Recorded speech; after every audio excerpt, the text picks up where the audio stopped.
Tayo ng 1 Corinthians chapter 7. Chapter 7, chapter 9. Chapter 9.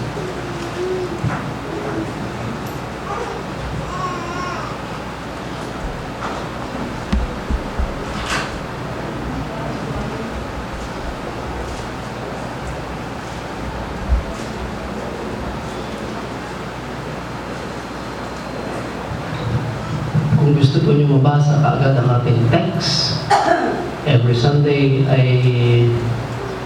naipapadala ba ito lagi? Saan nila ito sa GC? Mababasa niyo ito ng the whole week. Mababasa po niyo ito. Kaya hindi na po mahirap intindihin ang ating pong essays pagka nabasa po natin maaga.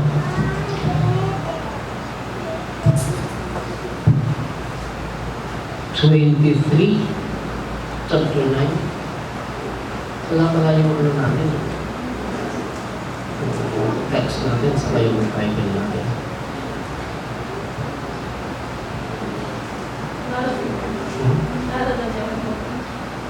Akin mo kayo mo. Walang remote ito. Sige. Sa 20, mag-umpisa ako sa 23, and this I do for the gospel's sake. Ginagawa ko ito dahil sa ano sa Evangelyo. And this I do for the gospel's sake, that I might be partakers thereof with him. Hindi nyo ba alam, sinasabi ko ni Pablo sa mga taga-Corinto, know you not that they which run in a race run all? Know you not that they which run in a race run all, but one receive the prize? So run, that you may obtain. And every man that is striving for the mastery is temperate in all things. Now they do it to obtain a correctable crown, but we, ulit tayo ang sinasabi ni Pablo, but we are incorruptible. I therefore so run, not as uncertainly. So fight I, not as one that beat the air.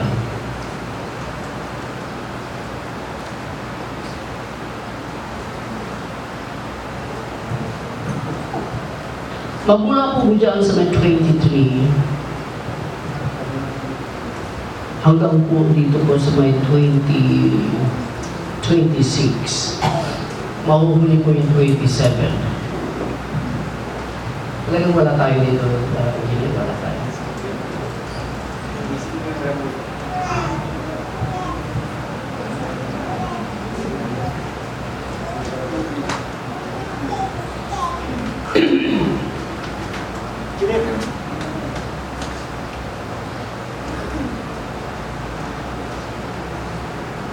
Every man that is striving for the mastery, 25, is temperate in all things.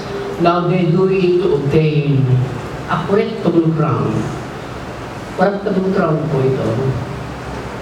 But we are incorruptible crown. 26, I therefore so run, not as uncertainly, so fight I. Not as one that beat the air.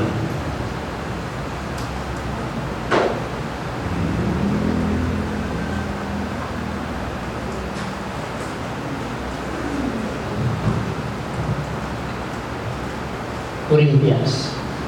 Ang buong detalye po talaga dyan ay kung ano yung mga pagsisikap ni Apostol Pablo sa kanyang mga trabaho.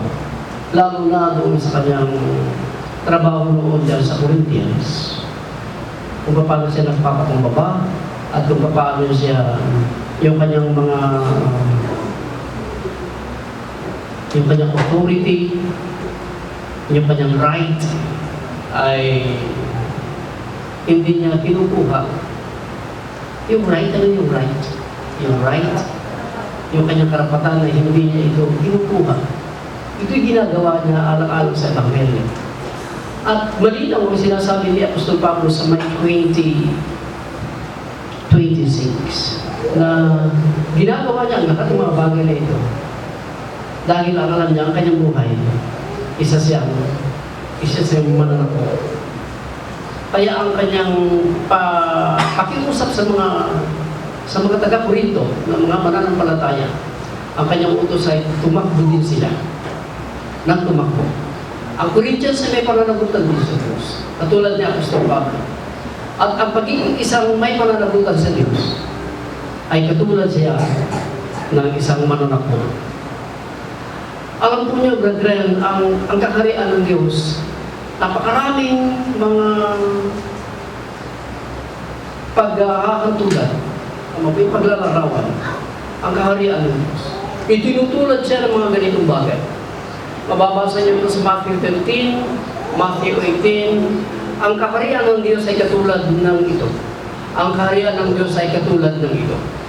At ang buhay ng mga mananampalataya na katulad natin ay maraming pagtutulan, paglalarawan, upang masukat lamang natin ang luwang, upang masukat natin yung lalim, at saka yung taas ng ating pagiging isang mananampalataya. At ito nga, brethren, ang buhay ng isang mananampalataya ay katulad siya ng isang mananakbo. Katulad tayo ng isang mananakbo. Kung tatanungin sa akin kung kailan nangyari ito, ay nagsimula ang pagiging isang mananakbo natin. Anawin natin kasi dito nung sumampalataya tayo, hindi natin alam po yung bagay na yun. Pero kailangan malaman natin ng mas maaga dahil mas marami na rin po sa ating nakakaalam niyan. Kabilang tayo sa iglesia ng Diyos dito sa dibdib. Ang Light of Truth Ministry ay kabilang. At napakaraming katawan ni Kristo na nagkalat dito sa buong dibdib. At aking kinikilala ng Light of Truth Ministry ay isa rin siya sa mananakbo ng Diyos. Dahil ang Light of Truth Ministry, ang mga mananampalataya ito ay may pananagutan sa Diyos. Individual at pangkalahatan. Inilalarawan dito ng banal na kasulatan ang buhay ng mananampalataya mula nang tanggapin niya si Jesus bilang Panginoon. Bilang siya talaga ang kanyang tagapagligtas, hindi ang kanyang sarili, ay nagsimula ang takbuhin natin dito sa daigdig. At ito ay sa espiritual. Hindi ito sa material, hindi ito sa pinansyal, hindi ito educational. Spiritual po ito, ang sinasabi ng Apostol Pablo. At meron tayong dapat mapagtanto, brethren, tungkol sa pagiging isang mananakbo natin.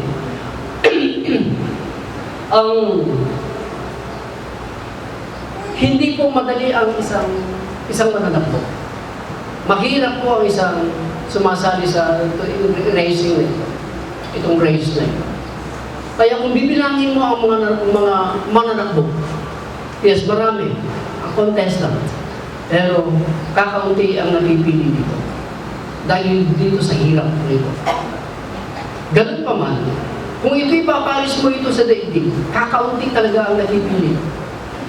Kung ipaparis mo talaga dito sa espiritual, hindi lahat ng tumatakbo sa espiritual ay nagtatagumpay. Hindi lahat ng mananakbo dito sa daigdig ay nagtatagumpay. Ganun din sa spiritual, brethren. Kaya pinipilit na Apostol Pablo na himukin ang mga mananampalataya sa Corinto, sapagkat si Pablo man ay tumatakbo rin. Kaya sabi niya, tumakbo kayo, Corintos. Dahil si Pablo ay hindi siya tumatakbo ng walang katiyakan.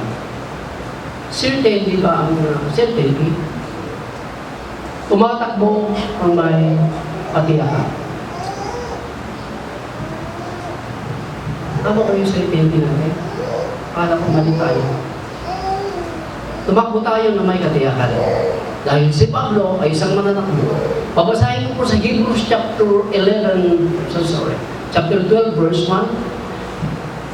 Sinulatan ni Apostol Pablo ang kanyang kapwa mga Israelitas na sila man pala, lahat sila, ng mga mananampalataya, ay mga mananakbo rin. Hebrews.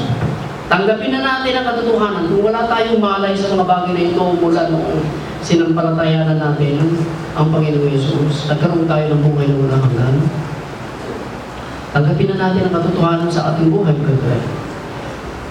12, verse 1, wherefore, sapagkat maraming nakakakita sa atin ng mga witnesses, mga saksi. Ang dami pa rin mga saksi sa panahon na yan noon ng mga mananampalataya. Wherefore, seeing we also are compassed about with so great a cloud of witnesses, let us lay aside every weight. Tanggalin ang mga mabibigatan. Tanggalin yung nakakabigat sa atin. Tanggalin ang mga kasalanan na ito ang pumipigil sa atin. And let us run with patience the race that is set before us. Ang mga Hebrews, alam nila ito. Tumatakbo po sila. Burden. Dito po sa Galatia, punuin na natin. Chapter 2 ng Galatians. Isang matulis na salita ang sinasabi ng Apostol Pablo sa mga taga-Galatians. Chapter 2. And I went up by revelation and communicated unto them that gospel which I preached among the Gentiles. Si Pablo po ang nag-preach sa mga hintil sa atin. At minsan nagkagulo po yung kanilang mga grupo. At ito nga ang sinasabi ng Apostol Pablo. But privately to them which were of reputation, lest by any means I should run, and had run in vain. Nagkaroon po ng problems sa grupo ni Pablo at sa grupo ng mga apostol doon sa Jerusalem. At doon ang pinunta ni Apostol Pablo sa Jerusalem. After 14 years, pumunta si Pablo sa Jerusalem. Pero tignan nyo yung kanyang salita. At aking sinaysay ang lahat. Mga ginawa ng Diyos sa aking trabaho. At ang aking kinausap ay yung mga taong dapat kong kausapin. Hindi yung mga taong hindi ko dapat kausapin. Naintindihan mo nyo ito? Mamaya masasaysay natin. Dahil mawawalang kabuluhan ang aking pagtakbo kung ang problemang ito ay sasaysayin ko sa mga taong hindi karapat dapat makaalam nito. Alam niyo, may mga leaders like us na pagka may problems, kahit hindi right na tao, sinasabi yung problema. Problema dito, problema doon. At yung mga taong ito ay walang tamang pag-isip sa pagiging isang leader. Si Pablo may tamang isip. Para hindi masayang ang aking takbo, para hindi mawala ng kabuluhan ng ating tinatakbo, yung mga taong nararapat ang ating kinakausap. Matuto tayo, brethren, ano? Pagka may problems tayo, kung kahit anuman, tiyakin niyo kung tamang lugar. Tiyakin niyo kung tamang tao. Tiyakin niyo kung tamang reasons ito. Ano po? Nasa isa inyo ito. Dahil yan mga isip ng mga matitiling tao. Katulad ni Apostol Pablo. Tumatakbo si Apostol Pablo. Sa chapter 5 ng Galatia, tumigil ang Galatians sa pagtakbo. Sinasabi nga ni Apostol Pablo, sino ang nag-udyok sa inyo na tumigil kayo sa pagtakbo? Galatians chapter 5. Ang Galatians man ay ginigising ni Apostol Pablo na tumakbo, magpatuloy. Ngunit ang Galatians, ayon sa sulat ng Apostol Pablo, bakit kayo tumigil? Ang buhay natin isang mananampalataya, ulitin natin, kasali tayo sa takbuhan. Sa ayon nyo sa gusto. Unaware tayo. Kung sinampalatayanan natin si Jesus, bilang isang Diyos natin na tagapagligtas, ang takbo ito ay nagsimula. Amen? Dahil hindi naman lahat ng katotohanan sa buhay natin ay makukuha natin.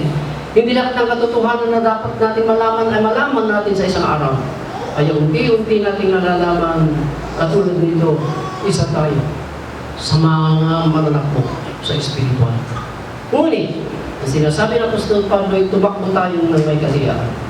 Dahil hindi dapat mawala sa ating isip na maraming mga mananampalataya, maraming mga relihiyon, maraming mga leaders, maraming mga pastors, tumatakbo ito ng walang katiyakan. Basta tumatakbo. At gusto ko na rin kung malaman ninyo ang buong daigdig ay tumatakbo na ang kanyang feeling, ang kanyang pakiramdam ay tumatakbo siya tungo sa Diyos. Ngunit hindi ito totoo. dahil ang kanilang objectives ay hindi tama. Ang sinasabi nga ni Apostol Pablo ay, hindi nyo ba alam na ang lahat ng mananakbo ay tumatakbo? At nagkakamit sila ng they obtain a crown. But this crown, as Jesus said, and the Apostle said, and Apostle Paul said to the Corinthians, ito yung mga nasisirang crown. Ngunit tayo, yung mga hindi nasisirang mga reward. Ang daigdig, tumatakbo. Maraming nagtatagumpay. Ngunit ang mga crown na ito ay lumilipas lamang. Samantalang tayo ay yung hindi lumilipas. May nagtatagumpay dito sa daigdig, may nagtatagumpay dito sa spiritual. Marami nang nagtagumpay sa spiritual, brethren. Basahin nyo sa Hebrews chapter 11. Mababasa nyo roon. At kulang na ang oras natin, ang sinasabi ng Apostol Pablo, para banggitin pa ang mga nagtagumpay ng mga mananampalataya doon sa lupang tipan. Nangangulugan ng mga mananampalataya dito sa dangan. May nagtatagumpay sa larangan ng pagtakbong ito sa spiritual. At sana'y mapabilang tayo. Ito ay kung tumatakbo tayo ng may katiyakan. Maraming mananampalataya, tumatakbo, walang direksyon. At hindi aasa ang mga mananampalataya ito itatanggap sila sa Diyos. Hindi ko madali yan. Physical pa lang, hindi na madali ang tumakbo. At huwag niyong kalilimutan, bawat tumatakbo, mayroon silang, ang tawag dito yung objectives, mayroon silang layunin. Ang layunin ito'y maggamit ng gantimpala. Ang makilala na siya ang mabilis, siya ang malakas, siya ang may malinaw na direksyon. Yan ang ginagawa ng daigdig. Kung ginagawa ito ng daigdig, bakit hindi natin ginagawa sa mga hindi nagkukurap na mga bagay? Dalawa ang grupo dito sa daigdig, brethren, kung hindi nyo namamalas. Ang mga tumatakbo para sa mga material na bagay, financial na bagay, kapangyarihan ng mga bagay, yung makilala sila ng mga tao, yaan ang kanilang mga pagtakbo. Ngunit ang pagtakbo natin ay pawang sa mga espiritual na bagay. Ito ang mga pagtakbo natin ay pawang sa kalulhatian ng Diyos. Whatsoever you do, do it. Sa kalulhatian ng Diyos.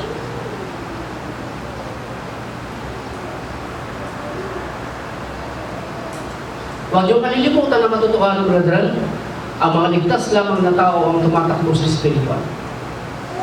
Ang mga hindi ligtas na tao ay hindi kasali sa sinasabi ng Apostol Pablo na run so that you can obtain a crown and corruptible crown.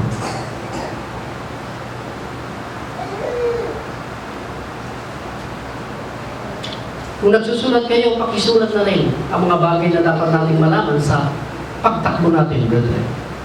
May hangganan ng pagtakbo. Hindi ito tuloy-tuloy ang pagtakbo natin. Meron pong hangganan ang pagtakbo. Eh, sinasabi nga ni Apostol Pablo, alam niyo yung salitang hangganan? May finish line ng pagtakbo. Brethren, hindi walang hanggan ang pagtakbo. Isinulat ni Apostol Pablo sa mga taga-Pilipos ang pagtakbong ito na kanyang nililinaw. Chapter 3, verse 13. Brethren, I counted myself to have apprehended. Hindi yung binibilang kong narating ko. Ngunit ang aking ginagawa ay ang kalimutan ang mga bagay na nasa aking likuran, forgetting those things which are behind, and reaching forth unto those things which are before. Ang tinatakbo ni Apostol Pablo ay ang mga bagay na nasa harap, hindi doon sa mga bagay na nasa likod o sa likuran. Ang finish line ay nasa harap, brethren, na wala doon sa likod para bumalik tayo.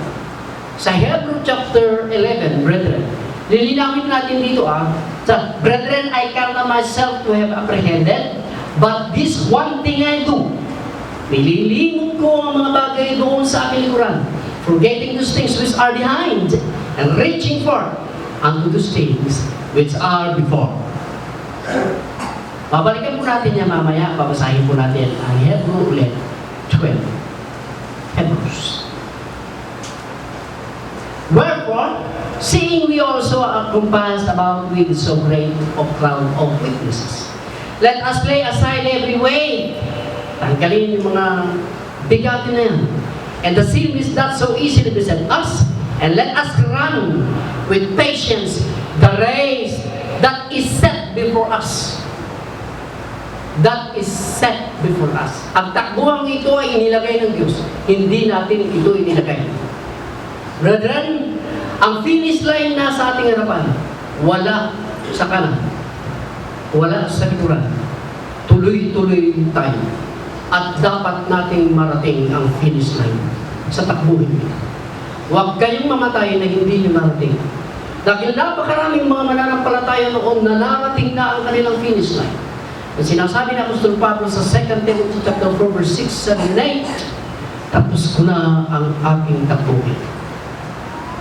Bago namatay si Pablo, tapos ang kanyang takbuhin. Si Kristo man ay tumakbo. Ayon dito, mababasa natin mamaya. Nakatapos din niya ang kanyang takbuhin. Kaya nagdeklara siya, it is finished.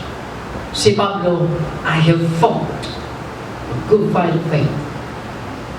I have finished the race. Bago tayo mamatay, kailangan matapos natin. Yung mga individual, yung pangkalatang trabaho natin. Akala ko noon, nag-iisa lamang ako na manunugtong. Ngayon, sige, tiyaga. Kailangan ipunla mo ang butil na ito. Yung takbong ito, itakbo mo. Ibigay mo sa iba. Hanggang ngayon, ang dami-dami ng mga manunugtong. Kayo, ilan na kayo? Nananatiling ikaw? Yung responsibilidad na yan, yung abilidad na yan, yung kakayanan na yan. Wala. Walang natapos. Ang hangganan na yan muli, brethren, kailangan marating at nasa harapan po natin yan, brethren. Huwag niyo niyang kalimutan para ito ay sa ating ikatatagumpay. Kailangan nating makbo ang sinasabi ng Apostol Pablo. Run, Corinthians. Galatians, run. Dahil sa Pablo, tumatakbo. Bakit tayo tatakbo? Di ba maganda ito? Tignan natin, babasahin natin sa 9 ng Corinthians. Bakit kailangan nating tumakbo? Bakit ipinagpipilit ni Apostol Pablo na kailangan tumakbo tayo ng may kaligayahan? Corinthians 9, 1 Corinthians chapter 9, ang sinasabi dito sa verse 20 ng chapter 9. And unto the Jews I became a Jew, that I may gain the Jews. To them that are under the law, as I under the law, that I may gain them that are under the law. To them that are without the law, as without the law, being not without the law to God, but under the law to Christ, that I might gain them that are without the law. 22. To the weak became I as weak, that I might gain the weak. I made all things to all men. Ginagawa ko lahat yan para sa lahat ng tao, that I might by all means save some. And this I do for the gospel's sake, that I might save partakers thereof with you. Know you not that they which run in a race run on, but one, brethren. Bakit nakagugtong ito? Lahat ng ginagawa ni Pablo sa pagtakbo, kung anong kalagayan ng Hudyo, inaabot niya ang kanyang kapwa-Hudyo. Kung anong kalagayan na kinakailangan maligtas ang mga hindi na katulad natin, ay para maligtas ang marami. Ito yung ginagawa niya dahil sa Ebanghelyo. Amen? Kaya nga sinasabi ni Apostol Pablo, tumakbo kayo. Dahil ang pagtakbo ay isang pananagutan, pagka tumakbo tayo, ito ay sa kaligtasan ng marami. Amen? Hindi una sa atin. Oo, tanggapin natin. Tayo ang makikinabang. Ang sabi ni Apostol Pablo sa Galatians chapter 2, Ayaw kong ang aking takbo ay mawala ng kabuluhan. Sa bawat pagtakbo natin, ay may kabuluhan sa atin. May kabuluhan ito sa Diyos. Pangalawa ay magiging makabuluhan. Pakinabang ito sa mga taong hindi ligtas. Ano? Ang tanong nga niya ay, ginagawa ka ito alang-alang sa Ebanghelyo. Gagawin natin ang pagtakbo alang-alang sa espiritual na kailangan ng mga tao. Amen? Kailangan tumakbo tayo. Huwag lang yung ganitong wala tayong katiyakan. Upo, uwi. Upo, uwi. Wala tayong malinaw na direksyon. Ngunit binibigyan tayo ng direksyon ang banal na kasulatan. Isa tayong mananakbo na kailangang tumakbo. Hindi nyo ba alam na ang lakat ng mananakbo ay tumatakbo? Ang sinasabi ni Apostol Pablo. Hindi ang karkarada. Nakikita kayo niya sumali siya pagkatapos ay gumagapang. Hindi totoo yan. Lahat ay tumatakbo. At doon, mayroon silang mark doon. May hangganan ang kanilang pagtakbo, brother. Ang pagtakbo ng daigdig ay sa mga crowd na nasisila. Ngunit ang pagtakbo natin, yung mga hindi nasisilang mga reward ng Diyos. One day, pagka pinalad kayo, tatawagin ng Diyos sa iyong pangalan. At yung leeg na yan, ito, mahanong unay madudlutan. Pero ito ay tumatakbong tunay. Sasabitan ito ng crown na hindi ito nagkukurang. Kung nasabitan nyo ang crown ng mga anak o kayo man noon, walang may paparis yung darating na panahon na inyong makukuha. Ang gusto ng tao ngayon, ang makilala, siya ang pinakamagaling, siya ang pinakamalakas. Lahat siya kung maaari. Ngunit pagka tayo'y mananampalataya, hindi ito yung isip natin. Yung one day, matapos natin yung finish line. At ang Diyos ang nagbibigay ng lahat ng mga pagpapagal na ito, brethren.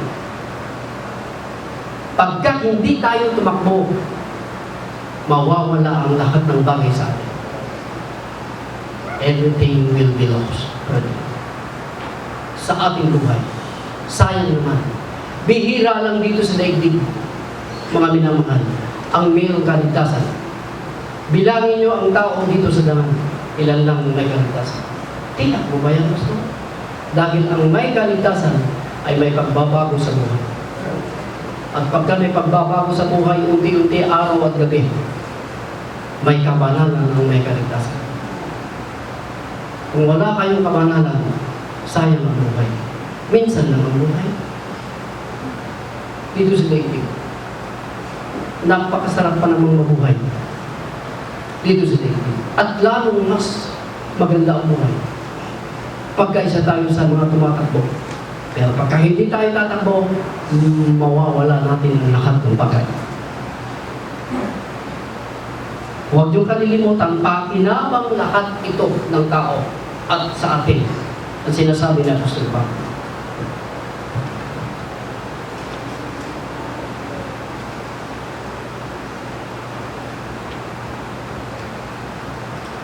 Ipinapakita ni Pablo doon sa Hebrews kung ano ang dapat natin gawin sa ating pagtakbo. Tatakbo ba tayo? Nang tumakbo na lamang? Ang sinasabi niya sa verse 1, Hebrew 11 verse 1, sa 12 verse 1, tanggalin ang mga nakakabigat sa pagtakbo. Tanggi na ba kayong tumatakbo? Yung mga kasali doon na may mabibigat na bagay? Wala po, ano po? Wala.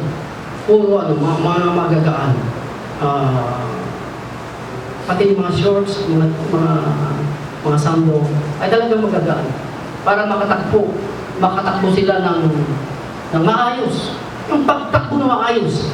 Wherefore, seeing we also are encompassed about with so great a cloud of witnesses, may nagmamaktiyag sa atin kung paano tayo tumakbo, kung magtatagumpay ba tayo, hindi.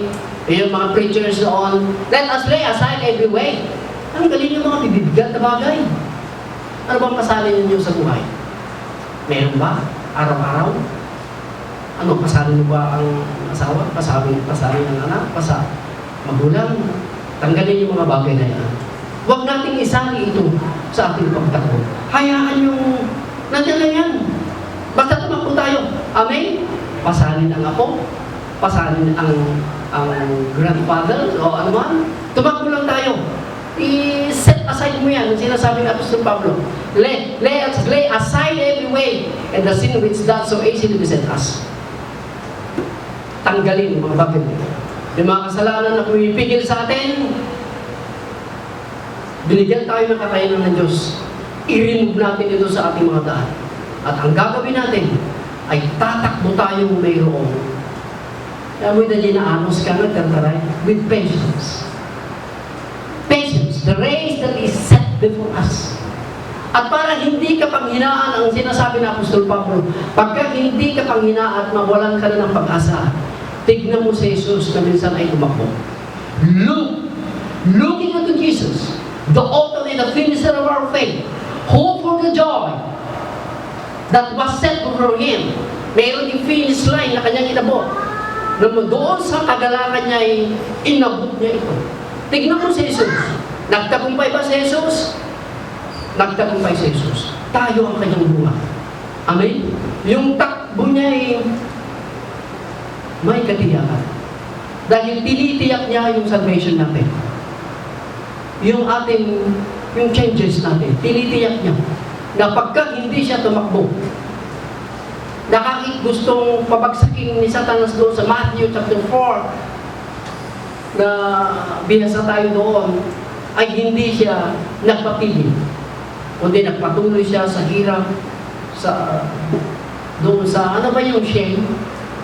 Napapahiya siya, looking unto Jesus, the author and the finisher of our faith, who for the joy that was set before Him, endured the cross, despising the shame. Yung siya ay napapahiya, ito'y niyakap niya.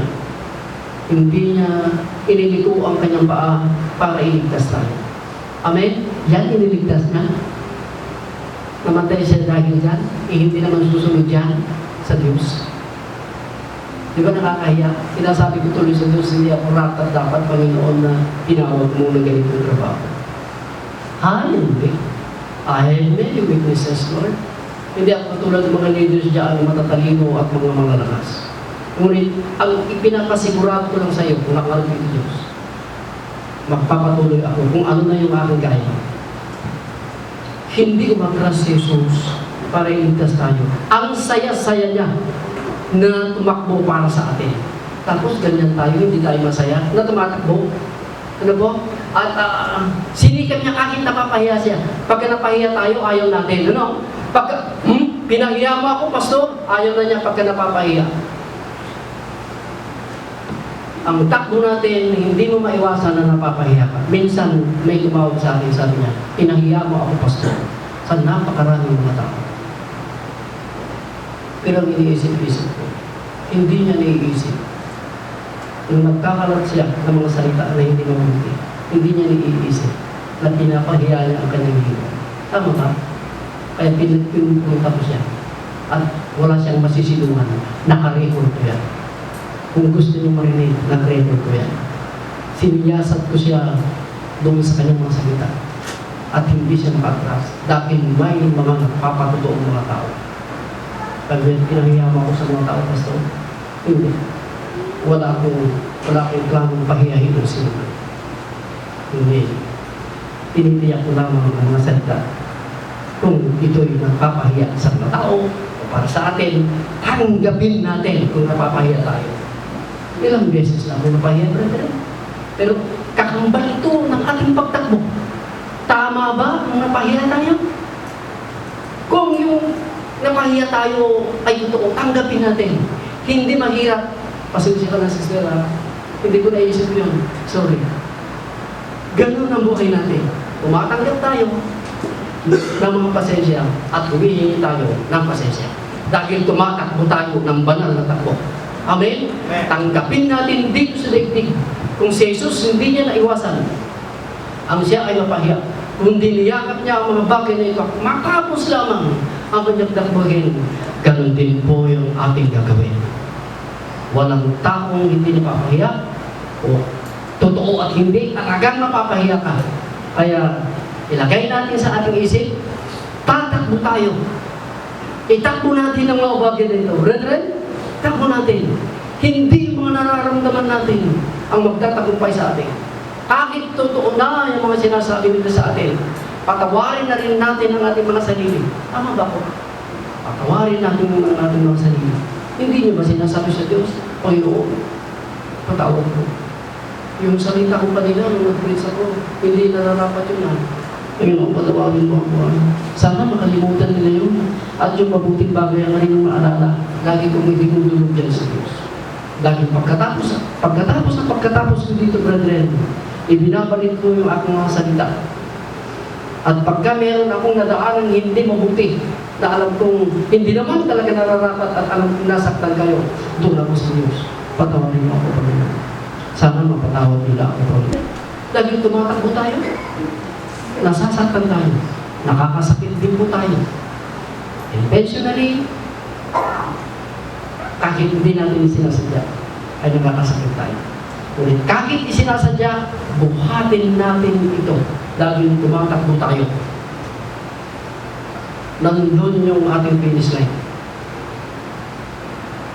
Maraming bilang ang ating yan o miyembro ng ating pamilya, nasasaktan ka sa loob ng pamilya, sa mga kaibigan, sa lahat.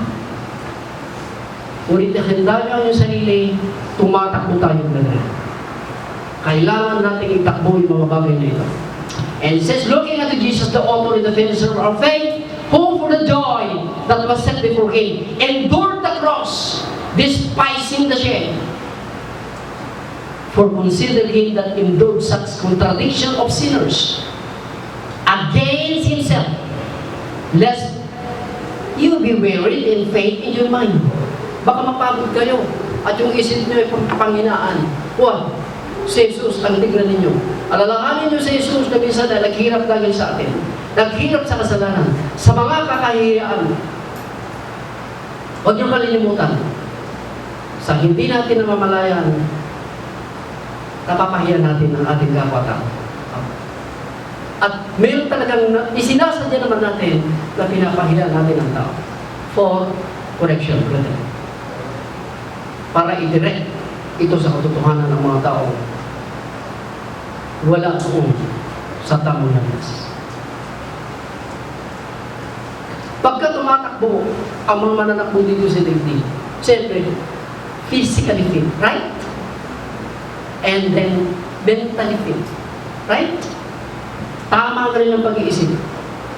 At nakaprepara ang sinasabi ni Pablo. Yung 9 niya, sir, yung 9 ng Corinthians. Verse 25. And every man that is striving for the mastery is temperate in all things. Nagsasanay na mabuti ito para lang makakuha. Ibiniprepare ito ang lakas, ang kaisipan, at ang speed. Tama ba yun, sir?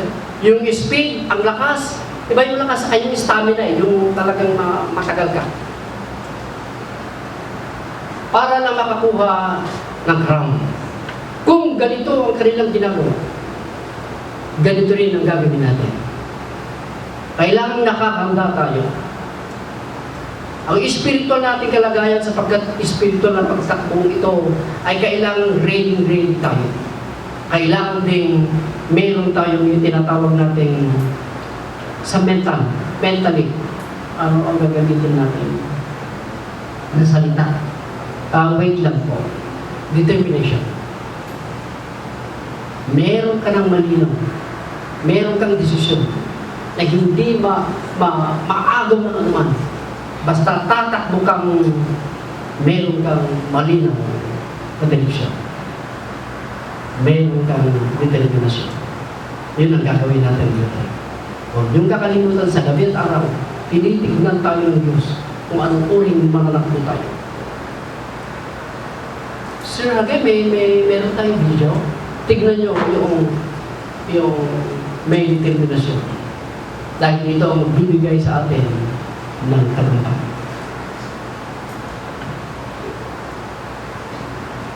Philippians chapter 3. habang hindi pa naka-open. Naka-open na ba, sir? O, basahin ko, Philippians 3, verse 14, I press toward the mark of the prize of the calling of God in Christ Jesus. Tumatakbo si Paul. Kailangan nating tumakbo ng mabilis. Dahil tumatakbo ng mabilis si Paul. I press toward the finish line. Tingnan niyo itong may determinasyon. My big worry was the heat and the humidity. You just tried to put it aside and just concentrate on your race. Wala na. My head and everything was still functioning. I knew where I had to go, and through dehydration, your body cramps up,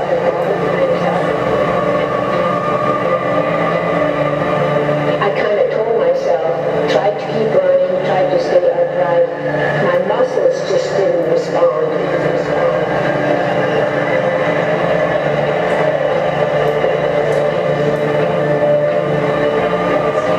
I knew if I would stop or sit down, that would be the end of it. Pwede yung stop sa... I just was determined. Ang maganda yung salitang, alam ko, pagka tubigil na ako, mawawala na. Kung uupo ako, wala na. Wala nang lahat. Huwag kayong mauupo, huwag kayong mag-stop. May burden sa families, don't stop to run. Amen. So, yung mga hindi malinaw na pangyayari na minsan ay nagugulang ka, don't stop to run. I-clear nyo lang yan. Dahil minsan talagang ayaw na natin. Umaayaw tayo na wala namang hindi clear sa atin kung bakit tayo umaayaw. I-clear nyo lahat. Pwede siguro, Sir Ragay, i-back natin siya.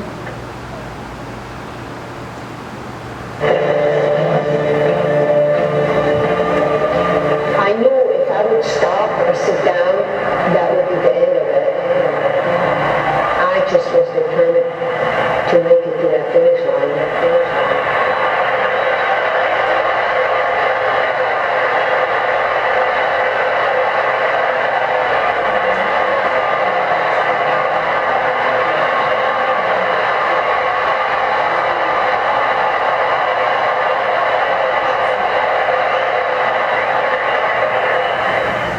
Tayo yun.